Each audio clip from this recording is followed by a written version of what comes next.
aonde Jesus está, nunca mais as coisas permanecem do mesmo jeito. Agora eu vou te dizer, você queria ouvir a Deus, amém? Eu quero ouvir a Deus, e é para mim. Se você está do mesmo jeito como está de muitos meses, semanas e anos, sabe o que eu vou te dizer? Jesus não está fazendo parte disso. Porque se a minha vida e a sua vida não está sendo uma vida transformada, nós ainda não encontramos Jesus. Porque ou Jesus perdeu o poder. Será que Jesus agora ele já perdeu? Jesus era o Deus, era o Deus do passado? Jesus não consegue mais operar milagre? Jesus não consegue mais mudar a vida? Jesus não consegue mais curar? Jesus não pode transformar? Jesus não pode te sarar? Ou então, na verdade, a dor que você sente, a angústia, é o lugar onde você, almático, decidiu permanecer. Você não quer cura. Você decidiu chamar a atenção das pessoas pelo seu estado. O espírito da autocomiseração, coitado de mim. Eu tenho uma palavra no meu coração, que esses dias eu venho estudando a Bíblia, alguns aspectos assim, o Senhor vai nos levando para um campo da nossa vida, e eu creio muito que são fases e ciclos, amém, gente? Amém? E Deus tem me levado por alguns lugares esses dias assim. Não sei se às vezes eu fico meio choroso assim, talvez até almático, para não dizer espiritual, assim. Mas nesses últimos dias eu tenho dobrado meu joelho e eu não tenho conseguido fazer outra oração a Deus. Minha vida tem sido uma vida de entrega, nossa casa tem sido uma casa de entrega. E a gente usa a expressão uma casa de morte, porque a gente tem decidido morrer todos os dias para que a vontade do Senhor seja feita. Aquele que encontrar sua vida, esse perderá, mas aquele que perder a sua vida por amor de mim, esse achará. E é isso que nós temos diariamente, dentro da nossa casa, junto com a Dai, declarando, esse é o tempo de nós entregarmos tudo nas mãos de Deus. Nossa vida, nossa casa, os nossos filhos, os nossos sonhos, os nossos projetos, os nossos propósitos, tudo, exatamente tudo. De ter uma oração corajosa e dizer, Jesus, se porventura alguma coisa possa começar a estar acontecendo de bom na terra, em nossas vidas, que não é da vontade de Deus, nós abrimos mão de tê-la. Porque nós entendemos que não tem como ter gozo, prazer total na vida de um homem, quando ele entra em lugares em que o Senhor não pode se fazer presente. Viver, conquistar, adquirir aquilo que Deus não tem para a vida do homem. Mais dias ou menos dias nós vamos viver as instâncias de ver que nós vamos cair em algum lugar, em algum momento, onde nós vamos identificar, entender que em algum momento Deus quis falar conosco, que nós nos recusamos a ouvir a voz de Deus, e o Senhor naquele momento teve que permitir, né, que a gente viesse a acessar alguns lugares. A mão de Deus, Ele sempre vai estar nos guardando, mas tem lugares que Deus não pode entrar. Tudo aquilo que Deus desaprova, não há um jeito, não há uma maneira que o homem possa encontrar para fazer Deus mudar de ideia. Porque Deus sempre vai velar pela sua palavra, Deus sempre vai trabalhar em duas formas, missão e propósito. Sempre. Agora nós precisamos aprender através das Escrituras, como nós vamos estar preparados para uma vida diária. Tudo que nós precisamos, já falamos em alguns outros momentos aqui, tudo que nós carecemos, tudo está dentro da palavra de Deus. Não há nenhuma pregação, não há nenhum profeta, por mais ungido que seja, que vai estar perto, semelhante ou parecido com aquilo que descreve a vontade e a boca de Deus, que é a sua palavra. Então, nós cristãos, crentes no Senhor Jesus, já entendemos que existe um lugar para nós ouvir a voz de Deus. E é dentro da sua palavra. Amém, igreja? Nós temos uma cultura, uma filosofia. E sabe que esses dias atrás, eu preguei aqui na igreja e tinha umas pessoas visitantes. E aí nós estávamos ali atrás conversando. E a gente perguntando de onde é e tal, que legal, como tu conheceu a igreja, a gente conversando. E ela falou assim, pastor, amei, ei, gostou? Gostei, né? Muito legal. Mas deixa eu fazer uma pergunta para o senhor. Hoje foi culto de ensino? Aí eu disse assim, Como assim? Não, como é que é os cultos, assim? É um culto que vocês fazem, tem dinâmicas, alguma coisa assim, ou é sempre assim? Eu disse, não, é sempre assim. Mas são cultos de ensino? Vocês fazem culto de ensino? Eu disse, não, a gente faz culto. A gente abre a Bíblia e prega a Bíblia. Dessa, não, porque né, hoje em dia a gente tem visto muita diferença, muitas coisas, e fazia tempo que eu não estava mais numa igreja, assim, de cultos, assim, pregar a Bíblia e tal. Eu já entendi o que ela quis dizer. E a gente louva a Deus, assim, porque hoje em dia, uma diversidade de igrejas, de líderes, de pastores, né? Existe um DNA na vida de cada pastor, vamos dizer assim, que a igreja ela caminha, né? Muito semelhante àquilo que é, vamos dizer assim, a identidade da vida do seu pastor. A gente sabe, hoje em dia tem muitas igrejas, né, que ministram palavras mais dinâmicas, né? Enfim, ativa mais. Enfim, tem igrejas que ainda fazem corrente, né? Corrente de oração, corrente não sei do que. Aí traz pregadores de linha mais profética, que revelam não sei o que, e libera uma palavra, e o Senhor manda te dizer, e tal. E Deus manda mesmo, né? Porque a Bíblia diz que as profecias vêm da parte de Deus, amém, gente? Mas então nós estamos falando um pouco de dinâmica, só falando um pouquinho mais a respeito de como hoje as igrejas têm se comportado. E existe, e Deus está na casa, eu quero acreditar em nome de Jesus que Deus está mesmo, em nome de Jesus, né? Que Deus está aprovando esses tipos de movimentos, desde que há uma raiz bíblica para isso. Porém, nós gostamos de falar de Bíblia, nós gostamos de estudar a palavra de Deus, nós gostamos de ouvir Jesus através da Bíblia, e nós temos uma característica. Então eu entendi o que ela quis dizer. Ela achou que nós íamos, hoje o Senhor vai te entregar a chave de carro, hoje Deus aqui no meio do povo está levantando pessoas, Deus está realizando o sonho da casa própria. Eu entendi mais ou menos o que ela estava acostumada a frequentar igrejas que tinham movimentos pelo menos semelhantes. Foi isso que eu entendi, né, naquele momento ali. Mas ela trouxe esse feedback. Às vezes a gente não se dá por conta, a gente está na igreja, né, domingo após domingo, e tem uma filosofia, e a gente está acostumado, mas pessoas que vêm de fora têm uma expressão, vamos dizer assim, uma percepção diferente, a gente não se dá por conta. Então ela perguntou se era um culto de doutrina que nós tínhamos de domingo, né? Culto de ensino, não é doutrina. E eu falei, não, nosso culto é todo bom, nosso culto é todo domingo dessa forma. A gente fala mais a respeito de Bíblia. Mas o que isso demonstra? Antes de eu ler aqui a Bíblia. Que as pessoas hoje estão cansadas. A gente tem visto hoje, inclusive por mim mesmo também, eu também gosto de ouvir um profeta. Coisa boa a gente ouvir uma pregação de uma pessoa diferente, amém? O Edson pregou domingo passado que foi bênção ou não foi?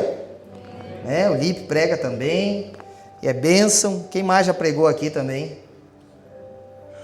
Nas mulheres a Fernanda pregou também. Já pregou, né, Fernanda? Pregou. Quem mais aqui? A Dani pregou também. Quem mais pregou aqui? Sandro pregou aqui também, irmão Sandro. Quem mais? Vamos lá. Acabou? O Guto. Onde é que tá? O Guto tá lá na escolinha, pregou também. Gente, que coisa boa a gente vê, né? E os outros também vão vindo aí, né? Quem mais quer pregar e levantar a mão? Nós já vamos separar agora. Coisa boa a gente poder repartir o coração de Deus. Que coisa boa a gente poder ouvir. Isso é maravilhoso. Só que quando a gente cria um cenário onde há um vício no nossa alma de ouvir aquilo que nós queremos, porque a gente sai de casa muito bonitinho, bem certo. Jesus, hoje eu quero ouvir Deus falar. Mas, Senhor, tu sabe que eu tenho tantas necessidades, sabe que eu careço de tantas coisas. Então eu quero ouvir Deus falar, mas eu quero ouvir aquilo que a gente não fala, mas praticamente a gente insinua a Deus. Eu quero ouvir aquilo que eu preciso ouvir, que eu quero ouvir. E aí às vezes a gente até se frustra. E eu vou te dizer uma coisa: os melhores cultos que você pode... Pastor, como é que eu sei que Deus falou comigo? O dia que você sai bravo com o pastor. Amém? Amém. Porque, sabe por que você fica bravo comigo? Porque você não ousaria ficar bravo com Jesus. Imagina você sair daqui bravo com Jesus. Hoje a Bíblia, o Senhor falou assim de um jeito, assim que... meu Deus, já está tão difícil as coisas, ainda vem para cá e ainda recebo uma palavra dessa. Mas com o pastor eu posso ficar. O pastor hoje estava brabo. O pastor hoje eu acho que acordou errado. Hoje o pastor falou umas palavras ali que não me desceu bem. Nem sei se eu vou mais na igreja. Pode ser até que eu acho que encerrou o ciclo. Vou ter que procurar outra. Que eu quero ouvir alguma coisa que massageie meu ego, meu coração. Eu preciso encontrar uma igreja que Deus fale comigo, mas é do meu jeito, né? Pode ser que isso aconteça em algum momento da sua vida. E aí fica mais fácil. Mas sabe por que eu estou dizendo que esse foi o culto bom? Porque Deus, por nos amar, Ele não quer que a gente permaneça do mesmo jeito. Deus não quer uma frieza espiritual. Deus não quer ver a gente negociando de forma errada. Deus não quer a gente olhar coisas de forma errada. Deus quer nos libertar, Deus quer nos curar. Deus quer que a gente seja aquele filho obediente a Deus, que Deus, como Pai, tem prazer de olhar para a gente e dizer: esse é meu filho. Olha só que lindão, que obediente, quanta honra.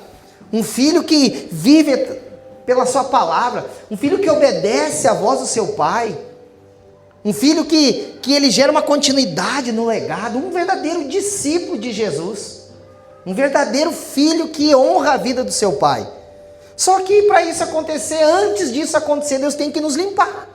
Deus vai ter que lavar nossas vestes, porque Deus nos conhece em lugares que nenhum outro homem nos conhece. O Senhor conhece áreas de nossa vida que nenhuma outra pessoa, às vezes nem mesmo o teu cônjuge, te conhece como Deus nos conhece, porque foi Ele que nos fez.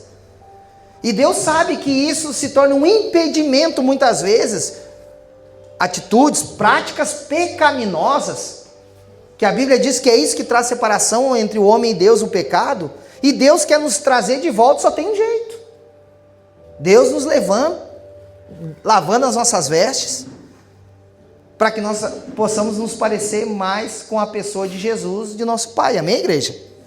Então, eu ousaria, né? Eu te convidaria a dizer, em nome de Jesus. Sabe aquela vontade, às vezes, assim, que eu tenho de botar uma cortina aqui, ou até trocar o timbre de voz, para que você não fique bravo comigo.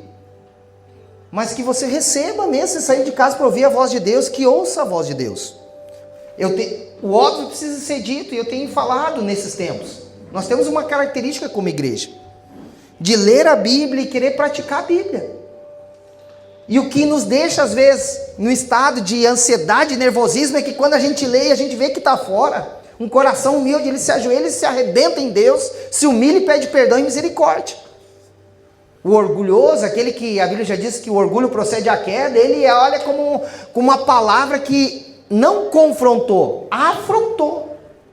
O confronto, ele gera para que a gente pare e pense se é isso que a Bíblia está dizendo, não que o pastor, o pregador está dizendo, e haja dentro de nós uma reflexão para ter mudança de vida. E porque esse cara me ama, porque é meu pastor, ele me ama, e não quer que eu me perca como ovelha, ele está preocupado comigo. Agora a afronta não, aí não, deu indireta para mim, eu acho que o pastor tem alguma coisa contra mim, né? Aí o diabo já inverte as coisas e quer levar para outros lugares. Então, em nome de Jesus, nós como igreja, como eu disse, temos uma característica e nós vamos permanecer nela para a glória de Deus. Amém, gente? Você está feliz de congregar aqui na igreja Casa Farol? Amém? Amém? Amém. Louvado seja Deus por isso. Eu quero convidar vocês a abrir as vossas Bíblias no livro de Salmos, de número 62.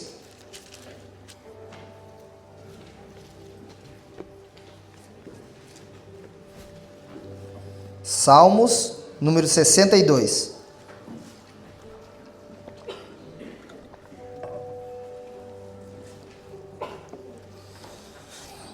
Versículo 5 em diante. Os irmãos encontraram, digam amém. Amém. Assim nos diz a palavra de Deus.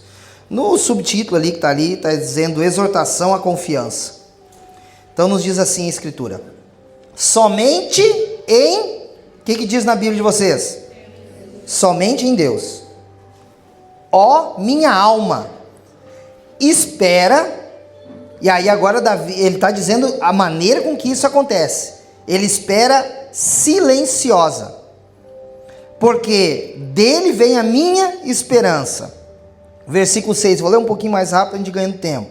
Só Ele é a minha rocha, é a minha salvação, e o meu alto refúgio. Não serei, olha a condição, jamais abalado. De Deus dependem a minha salvação e a minha glória. Estão em Deus a minha forte rocha e o meu refúgio. Confiai nele, ó povo, em todo tempo, diga, em todo tempo. Derramai perante ele o vosso coração. Deus é o nosso refúgio. Somente vaidade são os homens plebeus, falsidade os de fina estirpe, pesados em balança, eles juntos são mais leves que a vaidade. Não confieis naquilo que extorquis, nem vos vanglorieis na rapina. Se as vossas riquezas prosperam, não ponhas nelas o coração. Uma vez falou Deus, 2 vezes ouvi isto, que o poder pertence a Deus.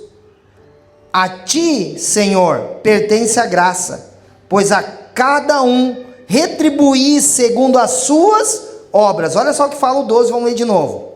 A ti, Senhor, pertence a graça, pois a cada um retribuís segundo as suas obras. O 63, versículo 1, diz assim: ó Deus, tu és o meu Deus forte.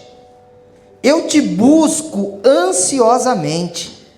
A minha alma tem sede de ti. Meu corpo te almeja, como terra árida, exausta e sem água. O 3 diz assim: porque a tua graça é melhor do que a vida. Os meus lábios te louvam. Assim cumpre-me bendizer-te enquanto eu viver. Em teu nome levanto as minhas mãos. Amém? Nós temos aqui, dentro de uma retórica, de uma expressão do salmista, que no número de 62, porque Salmos não tem capítulos, né? Vai falar ali um subtítulo dizendo exortação à confiança. E logo depois, os versículos que nós lemos, o 13 e o 4, tem subtítulo buscando a Deus. Nós vamos encontrar muitas verdades de Deus, muita potência por aquilo que é uma expressão do coração, uma forma de oração, de um cântico em que o salmista está entregando a Deus. E ele está dizendo a Deus ali a forma, uma maneira em que ele se encontra com aquele Deus, com o seu Pai, com o poder, com a glória, com a graça de Deus. E ele começa a dizer e definir a Deus o significado daquilo que Deus representa sobre a sua vida. Ele vai dizer que Deus é sua rocha. Ele está dizendo então que ele está construindo a sua vida, os seus planos, os seus projetos, em que as suas pernas, elas não vão ser vacilantes, porque ela tem estrutura naquilo que está sendo colocada, porque o próprio Deus que está sobre a vida do salmista está dizendo que ele é a sua rocha. E aí ele está dizendo assim que não somente isso, para que seja tão claro a maneira e a forma com que as coisas estão sendo construídas, ele começa a dizer que isso se faz em qual momento? Em todo o tempo. Então ele vai criando uma narrativa, ele vai gerando palavras ali, ele vai mencionando através de palavras tão lindas, tão poderosas, trazendo a Deus ali a revelação daquilo que, como ele vê a presença de Deus sobre a sua vida. Ele vai fazendo melodias, outrora fazendo inclusive formas e maneiras de entregar como forma de canção. Mas tudo isso nós vemos que está vinculado, entrelaçado a um homem totalmente devoto a Deus. Um homem totalmente entregue a Deus. Um homem que tem uma busca de uma forma incessante. Há um mergulho da parte desse homem. Ele está debaixo de uma busca incessante pela presença de Deus, ao ponto de ele trazer palavras que uma oração normal, rasa, o ser humano não vai conseguir entregar a Deus. Porque nesse momento de ser raso, nesse momento de não ter o conhecimento, nem ter uma experiência, nem de ter uma vida com Deus, ou uma vida então para nossos dias, uma vida com Jesus, a gente não vai conseguir fazer. Porque nós vamos fazer uma oração, talvez como muitos de nós, uma oração de pedinte. A nossa vida, a nossa filosofia, às vezes, talvez você não se percebeu, ou não sei se você tem costume de se autoavaliar, quando a gente vai orar a Deus, quando a gente está cheio de necessidade, de vida, né, ou a falta dela, e a gente tem muita coisa para resolver, fazer tanta coisa, nossas orações às vezes são orações de pedinte, de homens que estão prontos a consumir, e a gente não vai conseguir entregar a Deus, dimensionar a Deus, de falar da grandeza de Deus, porque no nosso coração a gente não consegue identificar Deus dessa forma. E aí a gente começa a abrir a Bíblia e ver vidas, histórias sendo construídas na vida de homens, grandes homens de Deus, que tem marca uma grande história. E a gente vai admirar, achar que é bonito, mas a gente vai olhar para dentro de nós e dizer, mas por que eu não consigo orar dessa maneira? Por que eu não consigo sentir dessa forma? Por que eu não consigo ter esse nível de relacionamento? E nessa noite pode ser que nós vamos descobrir, pode ser no campo de dúvida agora, pelo menos para a gente pensar. Porque nós podemos estar nesse momento distante de um lugar em que homens como Davi, homens como esse salmista encontraram. Em todo tipo de luta, de guerra, de perseguição, de afrontas, de exércitos mais poderosos, muito mais bem preparados do que o povo de Israel. Fazia Davi olhar para Deus e dizer que ele era a sua rocha, a esperança era no Senhor a cada dia. E em todo o tempo, Davi, ele se recusava a encontrar e ver de outra forma a Deus, a não ser nas características daquilo que se equivale a nosso Deus. Então aqui ele está fazendo uma entrega, mas é uma entrega de quem tem relacionamento, de quem conhece Deus.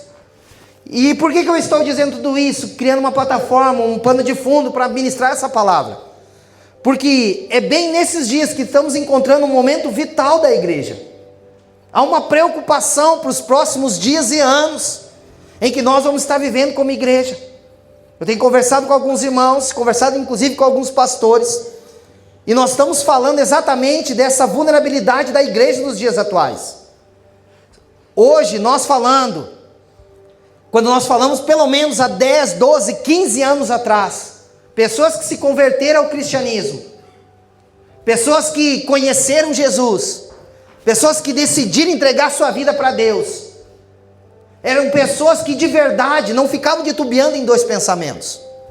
Quando nós falamos de uma igreja, usando a expressão mais antiga, não existia o frequentador dos cultos. Pode ter certeza que uma pessoa, quando ele entrava numa porta de uma igreja, ele estava num cenário da sua vida, que ele estava em busca de encontrar uma saída, e nesse momento alguém pode ter evangelizado e falar, se você ir na igreja, Deus pode mudar a sua vida. E ele decidia entrar na igreja porque ele queria conhecer o Deus desse cara que ministrou, que evangelizou. E quando ele era pego por Deus de verdade, a sua vida era uma vida transformada. Até porque nesses anos atrás, na qual eu estou falando, não é como nos dias atuais. Inclusive, nós viemos falando nesses dias também, a cada 4 pessoas hoje, uma delas é evangélica. A cada 4 pessoas, uma delas é evangélica. E sabe o que o IBGE apontou dizendo sobre isso? Que não significa que por ela ser evangélica, ela é de fato uma pessoa cristã. Está nas mesmas características hoje, que o nosso cenário é ser catequizado, vamos dizer assim, como a primazia, ou a parte maior que hoje é dentro do catolicismo, que é o não praticante. Então hoje o IBGE, fazendo uma pesquisa, ele consegue reconhecer que de uma forma exponencial o evangelho ele tomou a proporção. Se você ligar a televisão, procurar no YouTube, você vai ver qualquer culto. Hoje as igrejas estão abarrotadas de pessoas. É difícil você encontrar uma igreja vazia hoje. Todo mundo está simpatizado com Cristo, todo mundo quer buscar uma saída, todo mundo quer vitória, todo mundo um dia que também quer morar no céu. Mas hoje a gente vê uma fragilidade, e pode ser que qual seja o problema, pastor? Que nós nos dias atuais não estamos mais vivendo coisas que lá atrás nos formaram como pessoas. Hoje em dia muita coisa mudou, e eu não estou aqui para ficar batendo no tempo atual ou no tempo antigo, mas nós precisamos resgatar lugares que vai fazer com que quando nós venhamos dobrar os nossos joelhos, Ou por outrora, agora falando, ainda que seja de pé. A gente entendeu que não necessariamente precisa dobrar o joelho para Deus ouvir a nossa oração. Mas que haja um nível de entrega, de busca, que quando nós abrir a nossa boca, nós vamos fazer orações similares, parecidas com essa que o salmista falou agora. E nós não vamos mais ser crentes consumidores, crentes pedintes, para não dizer evangélicos pedintes, consumidores. A gente consome tudo, consome ambiente, a gente consome pregação, a gente fica terceirizando. O cristianismo hoje terceiriza tudo. Para ser um bom culto hoje tem que ter um bom louvor, tem que ter uma boa início de pregação, tem que ter um bom sermão, tudo tem que ter. Mas na verdade, peraí, o que eu trouxe? Quando eu saí de casa para ouvir a voz de Deus, eu também sou um portal. Eu também quero poder chegar diante da mesa do meu Pai. Eu também quero entregar algo. Eu também quero entregar minha oração. Eu também quero entregar minha adoração. Eu também quero entregar hoje a minha melhor canção. Eu também quero entregar a minha vida. Eu quero abraçar como nunca abracei meus irmãos. Eu quero poder estar com a minha igreja, com os meus irmãos, juntamente com o povo de Deus. Quem de nós sai de casa para dizer isso? Hoje eu vou na igreja para dar o meu melhor abraço. Hoje eu vou sair de casa para me relacionar com Deus. E a partir não de ouvir a Deus, mas de ver Deus na vida do meu irmão. Hoje eu vou sair de casa para ter um relacionamento com Deus. Eu vou ter uma entrega de adoração. Vou me rasgar, vou ficar rouco. Eu vou voltar para casa sem voz, porque quero dar tudo de mim no momento da canção. Então hoje a gente vê que esse evangelho, hoje sendo denominado aí nos números de IBGE, está fazendo pessoas ser simpatizantes com Jesus, mas não tem vida e nem transformação. Vem anos e passa anos, estamos do mesmo jeito, cometendo os mesmos pecados, não tendo mais intimidade, não tendo relacionamento e nem fundamentando casa sobre rocha. Eu me frustro como pessoa, com o passar dos dias e entender, tem coisas que a Dai cobra de mim até hoje, que eu digo, meu Deus, mas eu não sei o que tem essa carne que não morre, eu jejuo, eu oro, pelo amor de Deus, eu não morro. Como eu me torno um problema para Deus ser glorificado na minha vida? Eu digo às vezes, meu Deus do céu, se fosse resolver, e às vezes a gente diz, Senhor, ora vem porque eu não aguento mais, Deus nem pode vir. Porque nesse lugar é lugar de fugitivo, não é porque eu quero morar com Jesus, é que eu não aguento mais. E aí a gente começa a orar e dizer, Senhor, ora vem, o Senhor tem que vir, porque o Senhor não vem logo, porque eu não aguento mais. Na verdade, não é porque a gente não aguenta mais, porque a gente quer morar no céu, porque a gente não aguenta mais ser que a gente é. Pecando do mesmo jeito, cometendo os mesmos delitos, sendo um problema para a vida do próximo, sendo um problema para dentro de casa, sendo um problema para dentro da esposa, com o marido, com os filhos e assim por diante. Mas por que isso se eu escuto a palavra domingo após domingo? Se eu ouço a Bíblia, ou leio a Bíblia, eu faço devoção. O que tem que Deus não está mudando a minha vida? O que precisa acontecer para que Deus mude a minha vida, que mude, transforme o meu caráter? E aí a gente fica se perguntando, será que só eu que penso isso ou não? Ou só eu que sou cobrado assim dentro de casa? Tem mais alguém junto comigo aí ou não? Já passou da fase de nós dizer que nosso maior adversário é o diabo. O diabo é refém de Deus. Nosso maior adversário, faça assim, é eu mesmo, faça assim. Não, diga eu, você aponte para você. Seu maior adversário, diga assim, eu sou o meu maior adversário. Isso, que bom. É nós que dificultamos as coisas. É nós que nos tornamos um problema. É nós que somos desobedientes às Escrituras. É nós que não conseguimos amar nossas esposas como Cristo amou a igreja. É difícil. É nós que as esposas estão dizendo assim, que elas devem amar e honrar os seus maridos como elas já honram ao Senhor. Que é difícil. Porque nós nos tornamos um problema.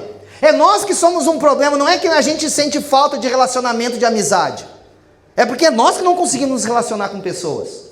É nós que não somos íntegros, fiéis. É nós que estamos perto de pessoas, não porque elas são, pelo que elas têm. Qual o benefício que eu posso ter dessa pessoa? O que ela vai me oferecer? Que porta ela vai me abrir? É sempre no estado de estar sendo consumidor. Eu sempre estou em busca de uma nova oportunidade, porque alguém tem o que eu não tenho, e eu vou me encostar, vou estar perto, porque ela pode ser que seja um trampolim, e ainda vou dizer de Deus para a minha vida. um nível de interesse. A gente não quer viver por se relacionar, para estar. A gente não quer mais viver para estar com Jesus, para passear com Jesus, para namorar com Jesus, para casar com Jesus. O crente, ele chegou num lugar hoje que é como se fosse um ventre. Eu não quero comer qualquer coisa, tem que comer coisa boa e tem que ser o seguinte, alguém que faça e faça muito bem feito. Porque eu não cozinho para mim, eu não formo para mim, eu sou dependente de terceiros. Porque eu não tenho força, pastor, eu não tenho tempo para orar, para dobrar joelho. Então quando nós falamos, que eu estava dizendo antes da igreja antiga, como é que nós vamos falar? Conversa com quem é crente, pelo menos há mais de 10, 12 anos atrás. Qual era a liturgia de culto? Como é que funcionavam as coisas? Precisava de uma estrutura como essa que a gente tem, um som bacana como esse, um ambiente de igreja como essa, é um sonho. Mas para aqueles que hoje estão chegando na igreja, eles nunca vão conseguir entender Deus a partir disso. E nós somos os culpados. Porque antigamente não tinha som legal, era uma chiadeira que ninguém entendia nada. Era horrível. Um monte de analfabeto, nem sabia ler, mas tinha uma presença de Deus. E não é porque diziam aleluia, glória a Deus. É porque às vezes não conseguiam ficar calado, porque dentro de si era um fogo que queimava, que queria ter um nível de expressão, de dizer pelo menos aleluia e glória a Deus.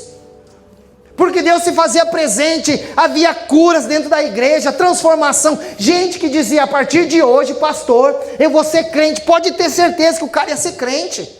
Tu nunca ia encontrar ele num bailão, tu nunca ia ver ele com um copo de bebida alcoólica nos lugares, em bar, em ambientes, nunca. Porque ele era crente. Quando ele chegava na igreja com a vida toda arrebentada, mais de uma mulher, ele largava tudo a vida, se a que era a mulher aceitasse, ele ia ser o melhor homem, porque ele ia, e ai que não fosse, chegar diante do pastor, e chegava, o pastor tinha autoridade sobre a ovelha, cuidava da ovelha, zelava, curava, transformava, através de Cristo, pela vida do pastor. Hoje em dia, qualquer palavra que você falar, há uma síndrome miliante assim de pessoas que, cara, a gente tem que ter cuidado. E a gente tem que ter, não por causa de pessoas, por causa de Deus, porque a gente tem que amar o nosso próximo, a gente tem que cuidar e entender que nem todos têm uma mesma estrutura, claro que sim. Mas ao mesmo tempo de pessoas de verdade, de honra, de caráter. Pessoas que assumiam suas responsabilidades e diziam, pela causa, por Cristo, eu estou disposto a ir até o fim. Eu perco oportunidade, eu perco trabalho, eu perco dinheiro, eu perco o que preciso perder, mas eu não posso perder a presença de Deus, como Davi disse. Posso perder tudo, vou abandonar palácio, vou largar coroa, mas Davi disse, uma coisa só eu te peço, não retires de mim a tua presença. Homens e mulheres de Deus que reconhecem a presença de Deus, eles não vão flertar com pecado. Eles vão ser homens e mulheres que vão procurar líderes para confessar os seus pecados. E por favor me ajuda, porque quem confessa tentação não precisa confessar pecado. Às vezes é isso, não é pecado, mas está se sentindo tentado. Pessoas são discipuladas, cuidadas, pastoreadas. Paulo falou que nos últimos dias o homem seria amante de si mesmo. Então é uma vida oculta, obscura. Pessoas que eles são pessoas de passagem, eles passeiam por dentro da igreja, eles vão, mas não são, não cria uma característica de entrega, de rendição, de adoração. Como é que nos dias de hoje, eu me incluo nisso, nós vamos fazer uma oração como Davi falou, que autoridade nós teríamos? Não é porque a gente vai dizer eu não sei orar, claro a gente não sabe porque não tem prática. Mas não somente porque não tem prática, porque isso não é prioridade para nós. Nós somos ensinados a chegar no nosso trabalho de manhã, oração nas madrugadas, subir aos montes para buscar a presença de Deus. Nós só queríamos amar Jesus, nós não estávamos preocupados com mais nada, só queríamos que o nome de Jesus fosse glorificado. Andávamos 3, 4, 5, 7 quilômetros para conseguir chegar em cima de um monte, para ficar 3, 4 horas orando. E os montes que nós subíamos, tinha que ser depois da meia-noite, porque Deus gostava de oração nas madrugadas. Quem está entendendo o que eu estou dizendo aqui, diga amém. Amém. Pessoas que só queriam amar Jesus. Pessoas que só queriam encontrar Jesus, e quando o nosso pastor dizia que essa era a forma, essa a maneira, nós não tínhamos limite. Tu quer ver fazer isso num dia bom e dizer, no dia que está chovendo, hoje choveu, pastor, e aí, é sábado, vamos para o monte? Hoje aqui vai ficar bom, porque nesses momentos de dificuldade aparecem os que querem e os que não querem. Os melindrosos, está chovendo, está frio, esses ficam em casa, esses retrocedem. Os crentes bons, debaixo de chuva, vão estar lá orando e adorando a Deus. No frio, capa de chuva, um guarda-chuva sobre a sua cabeça, de joelho dobrado, escorrendo água sobre o teu corpo. Você fica ajoelhado, chega um momento que você não quer mais cuidar de nada, se joga, fecha guarda-chuva e você vem aleluiado. Aí vem a luta, vem a prova no dia seguinte. Adivinha quem derruba um crente desse? Não é porque ele está forte do lado de fora, do lado de dentro ele está carregado de Deus. E hoje, essa nova versão, essa nova forma de nós encontrar Jesus, essa nova geração, eu tenho um medo, um receio, na verdade, porque a Bíblia diz que o verdadeiro amor lança fora todo medo, então, um grande receio, que essa igreja vai encontrar Jesus pela beleza de uma estrutura, e é um grande perigo, por isso que eu digo, nós somos uma igreja bíblica, que eu não me preocupo por isso, porque se ela busca Jesus pela estrutura, ela está aqui na Casa Farol, até encontrar uma igreja com uma estrutura melhor que a Casa Farol, ela vai para outra, porque ela vai ver Jesus através da prosperidade, que muitos podem ser ricos, né? Mas nem todos são prósperos, e ela vai encontrar, ela vai dizer, aqui está Deus, olha aqui os monumentos, olha os prédios, olha som, não sei o quê, porque Deus está aqui nessa igreja. Aí pergunta se Deus está curando, se Deus está transformando, pergunta se é mudança de vida, pergunta se era uma pessoa que tinha um mau caráter, agora é um homem de um caráter genuíno, transparente, puro, pergunta se ele largou a pornografia, pergunta se ele largou as práticas pecaminosas, pergunta se ele entregou a cocaína para Deus. Não, é uma vida dupla, escondida, é uma vida de pessoas assim, que elas têm uma vida no particular, no individual, e uma vida no coletivo, não tem interesse, inclusive, gente, tem que ser, por isso que eu estou dizendo, tem que ser crente para ouvir uma palavra dessa, amém? Porque tem um monte de igreja de pastor coach aí, que está entregando nesse exato momento, prometendo chave de carro, chave de casa, chave de bênção, chave de sonho, e Deus está dizendo, eu nem mandei, na verdade Deus nem vai entregar. Como é que Deus vai entregar coisas assim para pessoas inconsequentes, desobedientes, infiéis? São coisas que o homem promete que Deus, eu não falei nada disso, e aí a impressão que dá, revela isso, revela aquilo, as reveladuras. Deus está na casa, Deus revelou o quê? Vamos ver a vida desse cara, dessa mulher daqui 3, 4, daqui meio ano, daqui um ano, quem ele era quando ele chegou na igreja e quem ele se tornou hoje. E aí nós vamos definir de fato se ele é crente ou ela é crente ou não é mais. Mas o crente abandonou os pilares que trouxeram o povo de Deus até aqui, e agora estou falando dos filhos de Deus, não dos evangélicos, não praticantes como o IBGE está falando. Que nós precisamos é vida no altar, cultura de oração, cultura de jejum. O crente não dobra mais joelho. Gente, eu não consigo, eu aprendi errado para os dias atuais. Eu não consigo orar de pé, eu sou muito religioso, pode ser. Eu oro, eu dobro o joelho, eu durmo, a semana eu acordei debruçado no sofá. Eu dormi, acordei com dor no joelho. Ah, pastor, que oração foi essa que tu dormiu? Eu prefiro dormir orando do que dormir deitado, como se diz. Mas dormi na presença de Deus, orei tudo que tinha para orar, ouvi a Deus e não queria levantar até que peguei no sono. Passar horas, experiências, 4, 5 horas de joelho no chão. De andar e levantar, abrir a porta e chegar lá e dizer assim, ó, ir lá na sala para ver o que eu estava fazendo, e eu ainda estava orando. E eu ali orando de joelho, e eu vi aquela porta bem devagarinho, abrir o barulhinho, de repente eu já vi ela fechar, eu sabia que a Dai estava lá para ver o que estava acontecendo. Como um homem, como Edson aqui falou, um homem que não bota a mão na cabeça da sua mulher, que não levanta de madrugada dentro de casa, chega nos quartos dos filhos e declara a bênção de Deus. Nós não entendemos o cristianismo. Nós somos multidão.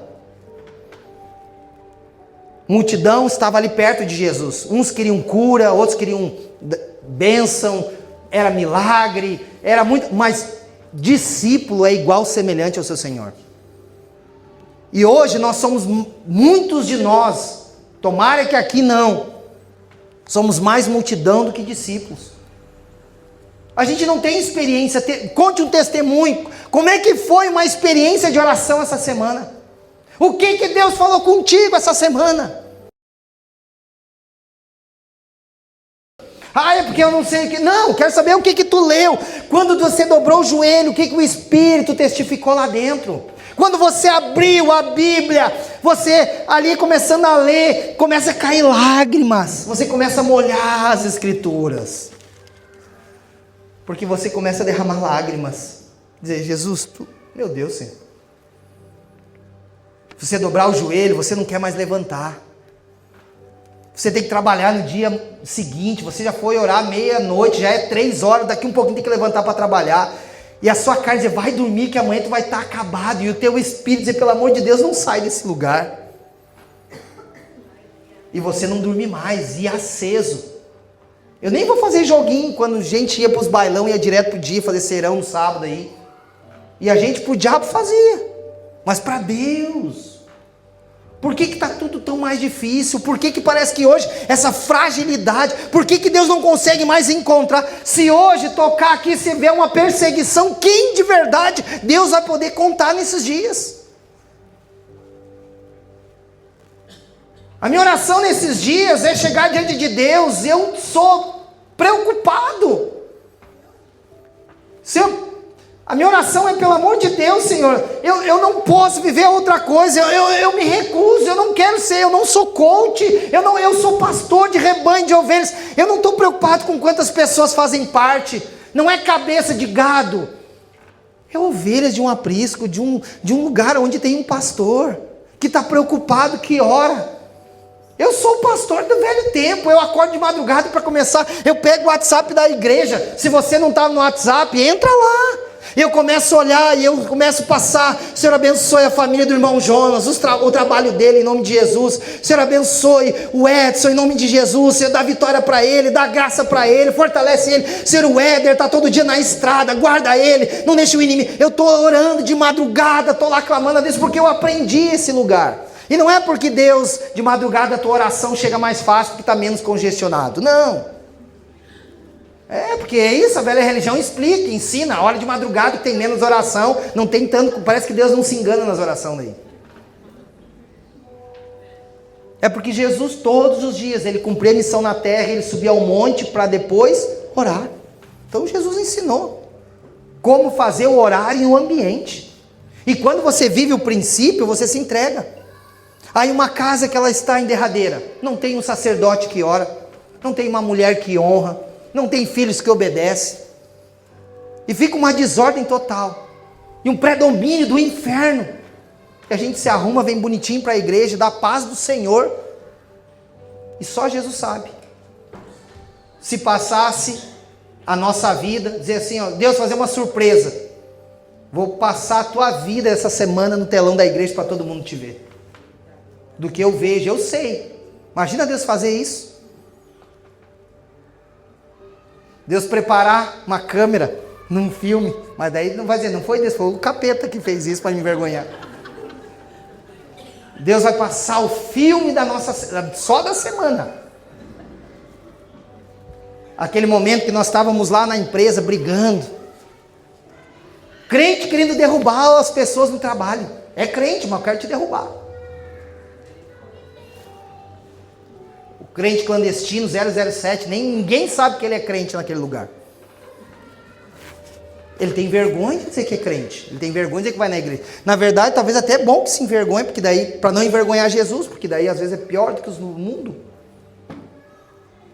E a gente já está vivendo coisas que, uma oração como essa, nós não temos como fazer. Porque nós não temos experiência, não somos treinados para viver isso. A nossa vida é uma vida supérflua, rasa, não tem profundidade. Como é que encontrar a rocha? O que é rocha? Qual o significado? Não sabe. Porque a gente depende de terceiros para falar. De um tempo que eu estou... Gente, Quem é crente aqui há mais de 10 anos aí? Levanta a mão. Estou falando alguma bobagem aqui? Nós somos ensinados a ser crente, gente. Pode ser que se perder no meio do caminho também. Muitos de nós demos trabalho até para o capeta. Porque nós era terrível. Mas era em nome de Jesus. Amém? E onde abundou o pecado, agora superabundou a graça. Já era para o capeta também. Mas, gente, era intocável. O que é de Deus é de Deus. O que Deus pede, eu não recuo. Nós somos crentes, não abrimos mão. Nós estamos dispostos a ir até o fim. Por quê? Eu não tenho vontade, eu não quero, não interessa. O que a Bíblia diz? O que Deus está pedindo a respeito? Prioridade era o reino de Deus. Prioridade era a alma. Gente, eu fiz um voto com Deus há muitos anos atrás. Que eu disse, eu não posso deixar para mim finalizar o ano e dizer que eu não ganhei uma alma para Jesus, eu não sou crente. Eu disse isso para Deus. Sabe qual que era a minha alegria? Era levar pessoas para Jesus, ir para a igreja. Alguns de vocês sabem, passei um tempo na minha vida que eu joguei futebol, quando eu ia nos clubes. Era 3, 4 carros que eu tinha que ligar para os caras do profissional, era 10, 15 pessoas. Eu sempre fui, eu sempre queria levar, porque para mim é uma ou outra que acontece. Talvez é isso que está definindo, nós precisamos, a partir de agora, se autoavaliar. Talvez Jesus não é tão bom para nós. Porque eu não tenho prazer de levar esse Jesus que eu vivo para outros viver também. Talvez eu não provei de uma intensidade de vida, de transformação, que eu vivo. Eu sou um homem tão feliz, eu sou um cara tão realizado, e eu sei a razão, é porque eu tenho Jesus. Cara, aí eu vejo as pessoas, o casamento está destruído, eu já penso, meu Deus, se Jesus estiver lá, Deus vai alinhar esse casamento. Aí de repente eu vejo uma doença, aí eu estou lá, de repente, as pessoas vão estar assim, se Jesus estiver ali, meu Deus, Jesus pode curar, Deus pode... Hoje eu fui jogar, primeira vez, fui jogar tênis, um campeonato, fui jogar hoje de tarde. Eu disse, cara, eu não sabia que tinha jogo em domingo, você não tinha entrado. Marcelo, agora tu vai ter que jogar, tu deu teu nome, cara. Eu disse, eu vou ter que ir. Fui lá em Taquara jogar tênis. E ganhei 8-0 do cara ainda. Mas adivinha, antes de começar o jogo, tava lá o juiz, tava lá o cara que ia jogar contra mim. E aí nós conversando, vamos cuidar, não vamos falar palavrão, não sei o que e tal. Eu disse, não vai ter palavrão aqui porque eu sou pastor. Tu é pastor, eu sou pastor. Que legal, que bom e tal. Então é o seguinte, vamos orar? Eu posso orar? Pode. Aí o juiz baixou a cabeça, o outro baixou a cabeça. E eu orei para nós jogar tênis. Eu acho que é ali que eu maniei o cara. Ali eu acho que eu maniei ele. Mas eu abençoei o evento, abençoei o cara, abençoei o juiz, abençoei todo mundo. Porque nós estamos ali para se divertir, nós estamos ali para brincar. A competição não é para individualizar um contra o outro. Que ninguém vive disso. Cara, o meu prazer é falar de Jesus, o meu prazer é estender Cristo. Eu não queria ser um pastor de 200, 500, de 10 mil. Eu só queria que o nome do Senhor chegasse até todas essas pessoas. E se não for por mim, que seja, que Deus levante outro. Eu queria uma Três Coroas salva, uma igrejinha salva, Canela aqui, um casal que vem de Canela todo domingo. Tem outros lá atrás também, lá de Gramado, Paulo, também vem de lá. Parobé tem gente. As pessoas saem de longe para ouvir uma palavra de Deus, porque acreditam que estão ouvindo Deus falar. Por que eu estou dizendo isso? Porque às vezes a gente mora aqui 10, 15 minutos, ninguém mora mais do que 15 minutos de Três Coroas. E não vem, sabe por que não vem? Porque não tem fome de Deus. Não tem sede. E aí não tem como saciar. Deus não vai matar uma sede de quem não tem sede por Ele. Que até o clube de futebol talvez vai ser mais atrativo. Hoje eu vou ficar em casa. Você acha que Deus não te vê lá, sentado no sofá, olhando um time que não te dá nada?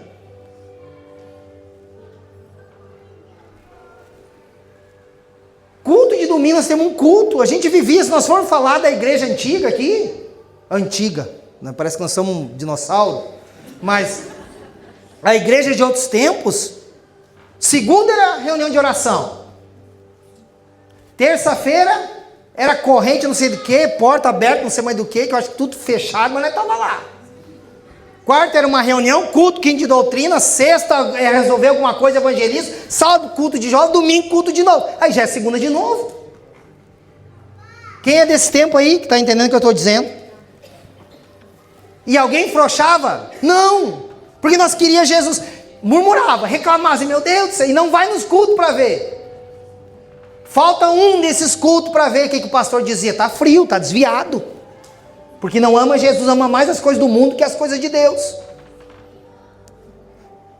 Era um tempo que nós chegávamos, para você que chegou agora, uns 4, 5 anos de crente, em nome de Jesus, de crente, amém? Uma hora de oração aqui, joelho no chão, tu chegava atribulado, bravo com tudo e com todos. Quem é que dobra o joelho e sai do mesmo jeito, que tem um encontro com Deus? Ninguém. Nós dobrava o joelho ali, se derramava em Deus. Depois de uma hora de oração, começava o culto. O que tu acha que era a atmosfera naqueles ambientes? Era uma glória de Deus, uma presença de Deus. Um analfabeto pregando, não sabia nem ler a Bíblia, mentia que não enxergava, mas não sabia nem ler direito. Ninguém entendia nada, chiando caixa. Um calorão, gente desmaiando no verão, porque não tinha ar-condicionado. E Jesus se fazia presente, coisas aconteciam, milagres aconteciam. A igreja ficava cheia, com chuva, sem chuva. Porque os crentes queriam Jesus, e as coisas tomaram uma proporção. Os tempos se tornaram outros. E aí, exatamente esse é o momento que eu estou querendo pregar essa noite, dizendo a minha preocupação com os crentes da vida atual. O crente que não ora, o crente que não lê Bíblia, o crente que não jejua. Eu vou te dizer uma coisa, você não é crente. Você está na estatística do IBGE. Você é um evangélico, não praticante. Porque se você é um cristão, você precisa ser parecido com Jesus, e Jesus fazer isso diariamente. Só que daí, essas pregação, ela não vai chamar pessoas, não chama público. Porque a gente não quer ouvir. Poxa, pastor, eu continuo com um problema na minha casa, eu continuo com um problema, boleto, eu não sei nem qual boleto eu vou pagar. É guerra, é luta, e agora eu achei que eu ia sair de casa para ouvir Deus dizer, é hoje que eu vou virar uma chave. E eu vou te dizer assim, em nome de Deus, é hoje que Deus vai virar a chave, amém? Mas dentro do teu espírito, não na tua alma. Ao ponto de eu e você não conseguir mais dormir sem um relacionamento com Deus, sem uma vida de oração, sem uma vida de busca, sem o conhecimento das Escrituras. Porque nós queremos ser crente, nós queremos ser parecido com Jesus, amém, igreja? Amém. E do jeito que está, não dá. Enganando pessoas. Uma vida dupla. Cara, o cara tem que ser agora sim um 007 mesmo, fazer coisa extraordinária. Ou agora do tempo da velha guarda, os MacGyver, um chiclete, um pedacinho de ferro e fazia uma bomba. Não tem outro caminho. Aí agora nós vamos ler, debaixo de um entendimento, depois de tudo que estamos ouvindo, que o salmista, cara, olha a oração de é um homem que conhecia Deus, para ele orar isso aqui, é um homem que tinha intimidade. Nós temos intimidade, se perguntar de Netflix, se perguntar de, como é que é, de coisa que tu olha, várias coisas assim, como é que é? Ah, você está com vergonha de dizer, né? Série. A gente sabe tudo, e gasta horas na frente de uma televisão. Pastor, é pecado? Claro que não, gente. Claro que não. É bênção de Deus, Deus de quem a gente já fez a parte da gente, a gente está em relacionamento com Jesus. A vida da gente é um cotidiano, é um estilo de vida. Olhe muitas séries de coisas boas, é óbvio que tem que olhar hoje em dia com o controle do lado. Olhe jogo do seu time, vá no estádio, leve seu filho junto, vá para lá. Crie memórias. Mas o que eu quero dizer? Pastor, é pecado? Claro que eu estou dizendo, não é pecado. Agora, quando nós invertemos as coisas, trocamos Jesus por isso, se eu fosse você, se preocupava. Porque de Deus ninguém se zomba. Tudo aquilo que o homem semear certamente colherá. Trocamos Jesus para estar em qualquer lugar. Tem gente que cria.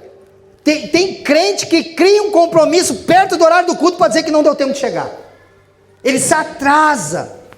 Não da Casa Farol, de outras igrejas que precisam ouvir essa palavra. Daqui não. Ele pode ir de segunda a sábado, ele pode ir até o meio da tarde, acessar lugar, ir para o shopping, fazer de tudo. Não, adivinha qual horário? Pastor, era 4, a gente atrasou 5, quando eu olhamos no relógio era quase 7 horas. Me perdoa, pastor. Você amém, irmão, Deus abençoe. Você não sou seu dono?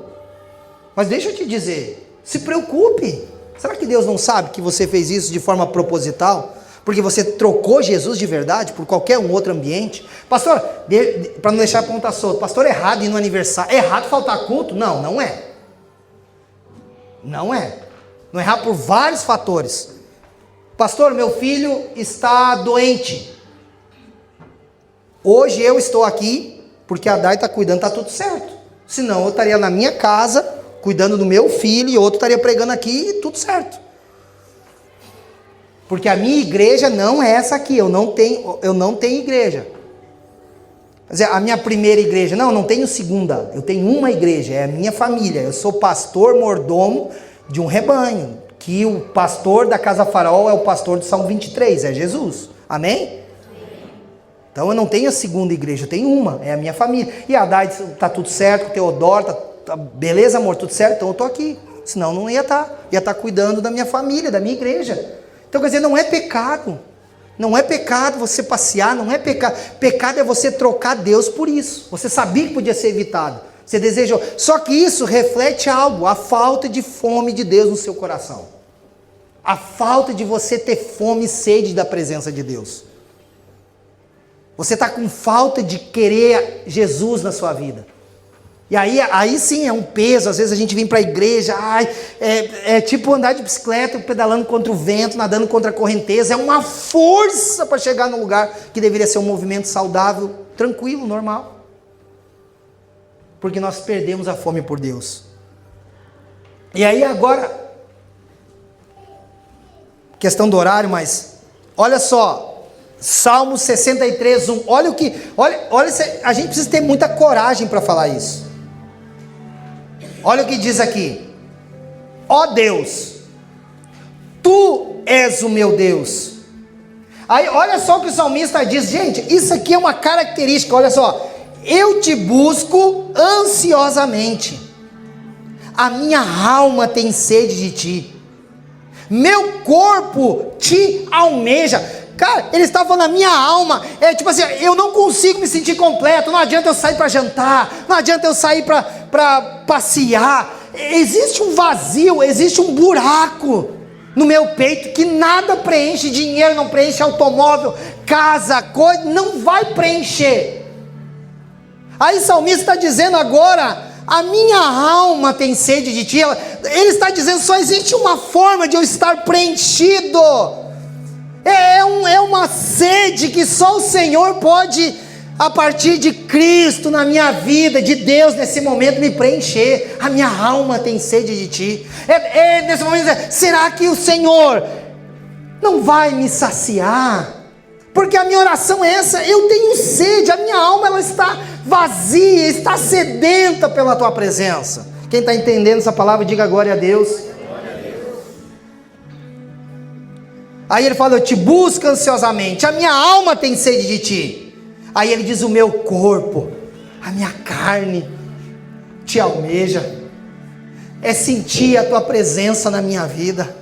Que lástima estar num culto, que lástima eu ler a Bíblia e não me derramar, não me debruçar, que lástima eu dobrar o joelho e dizer o céu está fechado. Não tem céu fechado para aquele que busca, que for de forma incessante a presença de Deus. Sabe o que acontece? Existe luta, você vai dobrar o joelho, aquele dia que você ora, parece que não rompe, e Deus vai dizer, se eu romper agora tu para, eu vou te deixar 1 hora até você romper, e eu quero ver você dizer, Jesus eu te amo. O Senhor é o Deus da minha vida, o Senhor é o Deus da minha casa, o Senhor é o Deus do meu casamento, o Senhor é o Deus dos meus filhos, e você começa a dizer quem Ele é na sua vida, e você começa a orar, e você começa a se derramar, logo você começa agora a começar a chorar. Eu duvido que esse céu não se quebra diante de você. E aí ele diz: o meu corpo te almeja. Aí olha só como ele fala agora: como terra árida, exausta e sem água. Sabe o que ele está dizendo? Não adianta colocar semente sobre mim, se o Senhor não vir me lavar, me inundar da sua presença. Eu sou uma terra árida. Sabe, Davi dizendo assim, ó, sabe como Deus olha para a terra, sabe como tu vai me ver? Um homem que está aqui como uma terra árida. Eu estou exausto, sem água. Eu preciso que o Senhor venha me inundar com a tua presença. Uma oração, você acha que você não vai sentir a presença de Deus depois disso? Tu acha que o Espírito Santo vai olhar e dizer: não, não vou descer, não quero. O Senhor está esperando os seus filhos se manifestarem nesses dias com ousadia. O Senhor está esperando crentes, filhos de Deus, cristãos não evangélicos. Uma vez você ia fazer uma ficha numa loja, perguntava de qual religião você é. Aí você botava católico, ou sei lá, eu. E hoje em dia você tem que dizer evangélico, você tem que dizer filho de Deus, não existe. Por isso que quem diz que nós somos evangélicos é a revista Veja. Na Bíblia, a Bíblia não vai dizer que nós somos filhos de Deus, amém? Só que os filhos de Deus estão sendo obedientes, os filhos de Deus estão honrando seu pai, os filhos de Deus, quando abrem a boca, eles falam palavras de alegria, tem oração como essa, ou os filhos de Deus têm murmuração? Ó vida, ó céus, coitado, ninguém mais aguenta. Uma lamúria que não sai do lugar. É uma vida de uma expressão, 10 anos atrás, continua exatamente igual. Não teve um encontro com Deus. Deixa eu te falar agora para finalizar.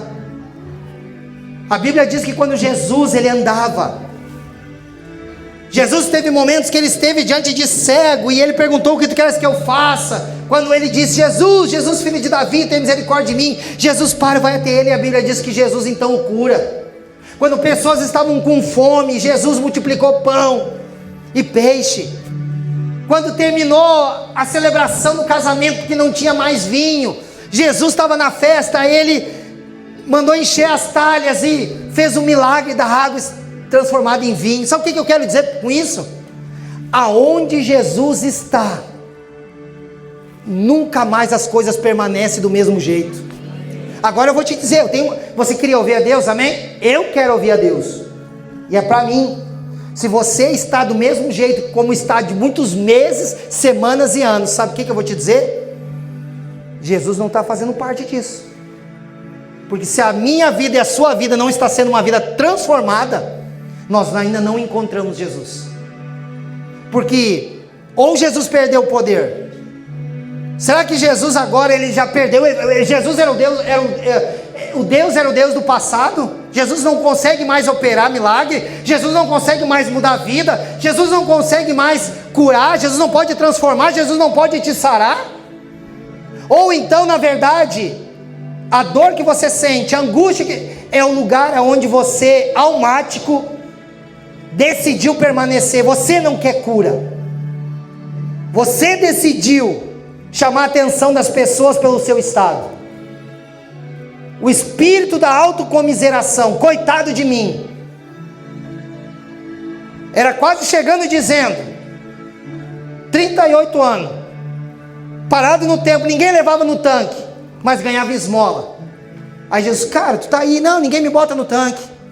Cara, mas aí Jesus: cara, pega a tua esteira, levanta e anda, gera cura. Só que esse cara teve que sair dali, agora vai ter que ir trabalhar, vamos dizer assim, porque ele já não é mais agora um coxo, terminou aquele ciclo de vida de derrota, mas agora ele vai ter que responder por ele. Tem pessoas que decidem ficar ali. Jesus está falando: eu quero te curar, eu quero te transformar. Sabe essa ferida que está no teu coração? Sabe essa angústia que está na tua alma? Sabe essa falta de perdão que você não libera? Jesus é o remédio. Se você tomar, você vai ser sarado e curado. Mas não toma. Não toma. O remédio está lá na prateleira. É só você pegar e tomar que vai ter cura. Jesus é o remédio. Mas não toma. E aí conversa do mesmo jeito. Ai, não sei o que. É altos e baixos. Vou me incluir. Eu e você precisamos ter um encontro com Jesus. Porque se a semana que vem, daqui um mês, daqui meio ano nós conversar e estarmos igual, nós não nos encontramos com Jesus. Ou Jesus perdeu efeito, é um ou outro. Alguém acredita que Jesus perdeu efeito? Será que a culpa está em Jesus? Ou é nós que vamos ter que nos posicionar e dizer, não, a partir de hoje, Jesus, conta comigo. Eu quero ser crente. Eu quero ser crente como os velhos crentes eram. Eu quero começar. Agora eu vou dizer o seguinte, me ensina, Jesus. Eu não consigo ficar 5, 10 minutos de joelho. Fica 5. Amanhã você vai ficar 8. Depois da manhã você vai ficar 10.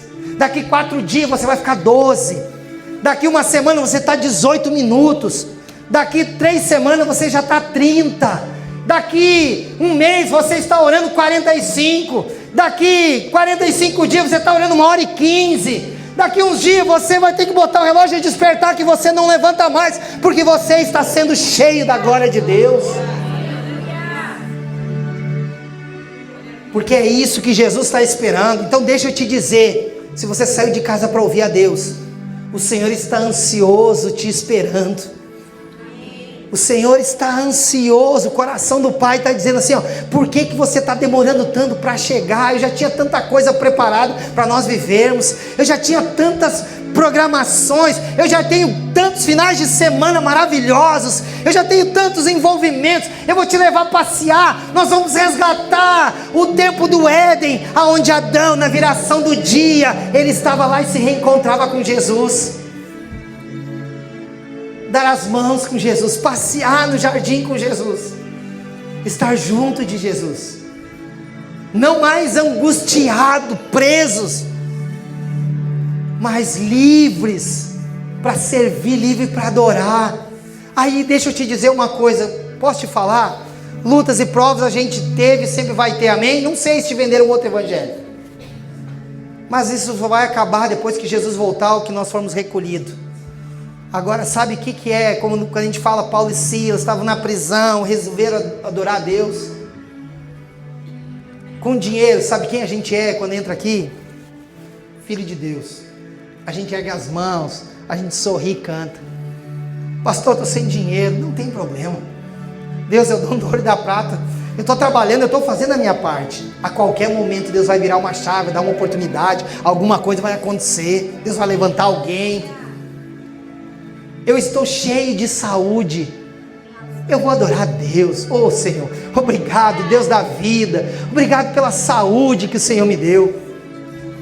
Agora talvez eu estou enfermo, eu estou doente, físico, na alma, no espírito, decepcionado, triste, mas eu dizer, Jesus, nada muda, Senhor, eu continuo dependente da Tua glória, da Tua presença. O Senhor é o Deus do sorriso, mas é o Deus do choro. O Senhor é o Deus da vida, mas também é o Deus da morte, porque nada acontece sem que Deus permita. O Senhor é Deus da saúde, mas o Senhor também vai ser Deus comigo lá na doença. Quem está entendendo o que eu estou dizendo, diga glória a Deus. Quer dizer o quê? Aonde nós vamos enaltecer a Deus, e aonde, que área que nós vamos diminuir a Deus, como Ele sendo responsável. E a Bíblia já diz do que se queixa o homem, se não são das suas próprias escolhas. Que nós estamos se queixando? Qual é a nossa dor? Quem é o culpado? Não, pastor, é ele. O culpado é ela. O culpado é o patrão. O culpado é o presidente. Não terceirize. Eu sou o culpado, eu sou o meu maior inimigo. Não é o diabo, sou eu. Sou eu que não consigo vencer as tentações. Sou eu que tenho uma alma que não sacia. Sou eu que é para entrar numa loja para comprar um par de sapato que estou precisando, tem uma promoção, compro camiseta, compro jaqueta, compro calça, e daqui 30 dias vai vir o boleto para pagar. Quer dizer, não sei, é o diabo. Não é luta. Foi você que não tem domínio próprio. Sou eu que não governo a minha vida, sou eu sou o culpado, sou eu que me permiti, sou eu que não me governo, sou eu o culpado. Eu não vou terceirizar a culpa para ninguém. Minha casa está mal, eu sou o culpado, eu tenho parcela disso, quem sabe maior, ou até toda ela, é eu. Para de dizer que é sua esposa, para de dizer que é seu marido, faça a sua parte, deixa Deus fazer na vida do cônjuge, dos filhos, do trabalho, dos negócios. Em nome de Jesus, vamos viver o que Deus tem para nossas vidas, em nome de Jesus, amém? Vamos fazer valer a pena quando nós entrar aqui dentro, para entregar uma adoração, um culto, uma celebração a Deus, com música ou sem música, com pregação, sem pregação, eu estou aqui para adorar. Quem está comigo nessa noite, diga glória a Deus. Se coloque de pé em nome de Jesus.